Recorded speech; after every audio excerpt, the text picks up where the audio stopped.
byd, ystyriwch hyn, bod y byd yn ymddangos i ni i gyd yn fawr. Dim ond rhan fechau'n fach ohono sydd yn ddigon sych i ni sefyll arni. Wedyn, ystyriwch hyn. Fedyr un dyn ohono ni fyw yn y mannau hynny o'r byd, lle mae hi yn crasu o bwyth.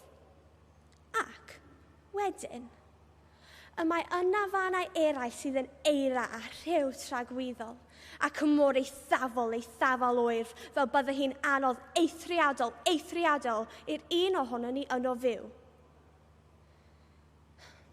Y mae hyn holl yn golygu fod y llefydd hynny ar y ddaear, lle gallen ni fyw yn crybachu. Crybachu i fod yn ei lle dau hyd, yn ddim ond ychydig bach dros y 10% o arwynebedd y byd.